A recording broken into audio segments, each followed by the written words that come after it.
আপনি PLC অটোমেশনের course করছেন বা কাজ শিখছেন, আগামী 2 বছর পর এআই আপনার চাকরি খেয়ে দিবে বা আগামী 2 বছর পর আপনার আর কোনো চাকরি থাকবে না।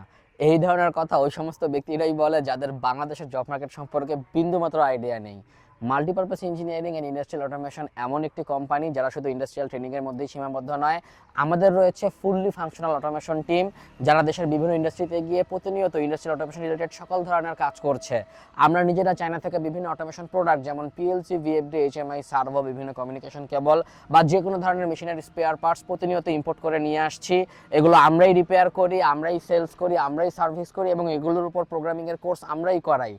বাংলাদেশের জব মার্কেটে আগামী 100 বছরেও প্র্যাকটিক্যাল কাজ জানা ব্যক্তিদের কিংবা যারা নিজের হাতে প্যানেল ওয়ারিং করে, নিজের হাতে পিএলসি প্রোগ্রামিং করে, পিএলসির প্রবলেমগুলো ট্রাবল শুট করে, এই সমস্ত ব্যক্তিদের চাকরি দেশে কেন দেশের বাইরেও কখনো কোনো এআই রিপ্লেস করতে পারবে না। সিএসি বা কম্পিউটার ডিপার্টমেন্টের চাকরির সাথে বা ডেস্ক জবের চাকরির সাথে ইলেকট্রিক্যাল ইঞ্জিনিয়ারদের চাকরির কখনোই তুলনা হয় না বা কোনো ম্যাচ হয় না। তাই আমি সকলকে অনুরোধ করব, তাবিজ বিক্রেতাদের বা কোর্স বিক্রেতাদের কথায় কান না দিয়ে আপনারা সঠিক সিদ্ধান্ত নিন, ইন্ডাস্ট্রিয়াল জব মার্কেট সম্পর্কে আইডিয়া নিন, তারপর আপনারা একটি প্রতিষ্ঠান নির্বাচন করুন কোর্স করবার জন্য।